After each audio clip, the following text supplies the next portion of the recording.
ณรงค์เป็นคนบ่ค่อยมีเวลาสอนแต่8 โมงเช้า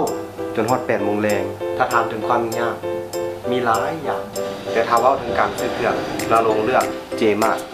เหมาะสำหรับคนที่บ่ค่อยมีเวลาคือเฮาไปคนเดียวก็สะดวกกับครอบครัวก็สบายสามารถเลือกซื้อเครื่องสบายง่ายๆขอแนะนำเจมากที่นี่บ่ผิดหวังอย่างแน่นอน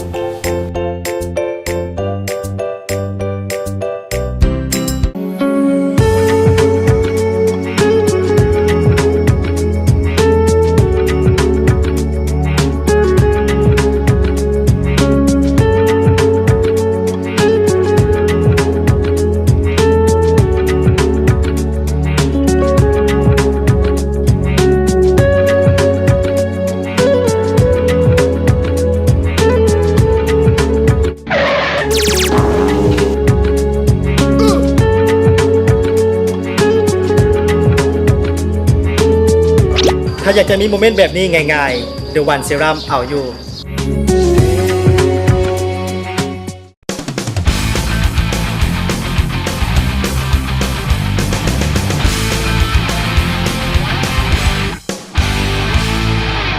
เจ้าตอนทับทางผู้ชมเข้าสู่รายการที่2ของรายการเที่ยวไปตามใจฝันรายการของพวกเราได้นำเสนอไปรายการทับอิดนี่เกี่ยวกับภาพบรรยากาศรวมๆโดยเฉพาะก็แม่นอาหารที่แซ่บซอยรวมไปถึงพ่อครัวที่มืออาชีพนำมาฝากมาตอนท่านผู้ชมอยู่ที่ห้านอาหารลาวลานซางเมื่อกี้นี่หลายท่านได้เห็นได้สัมผัสแล้วก็อยากจะไปไปสอบถามเกี่ยวกับพ่อครัวโดยกลุ่งเลยว่าเพิ่นมีสูตรได้ใดในการปรุงแต่งอาหารนี่หรือว่าวิธีการเฮ็ดอาหารนี่มีคือใดมื้อนี้พวกเรามีรายละเอียดมาให้ท่านผู้ชมนั้นได้รับชมเชิญติดตามรับชมได้สบายดีร้านอาหารลาวลานซางมื้อนี้สิมาแลกเป็ดอันนี้เป็นเป็ดย่างฮ่องกงของสูตรเชฟปีเตอร์ไลเชฟกระทะเหล็กแห่งประเทศไทยและเพิ่นก็ยังเป็นอาจารย์เชฟแชมป์โลกเชฟอาหารจีนนะครับพอดีเอาต้นตำรับมาจากเมืองไทยครับมาขายถึงอยู่เวียงจันทร์ที่มองนี้ครับแล้วก็มีอาหารหลายว่าสิเป็นเป็ดย่างหมูแดงแล้วก็สิมีพวกเกี๊ยวน้ำนะครับเกี่ยวครับซึ่งเป็นต้นตำรับสูตรมาจากฮ่องกงโดยแท้ครับก็ต้องไปท่าที่ฮ่องกงครับมาท่าในที่นี่เลยครับร้านอาหารลาวลานซาง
เป็นอีกเมนูหนึ่งนะครับเป็นต้มยำกุ้งนะครับกับข้าวอ่อนนะครับโดยใช้น้ำกับข้าวนะครับเป็นน้ำซุปนะครับต้มแล้วรสชาติแบบมีความเปรี้ยวหวานมันเค็มนะครับครบรสครับผม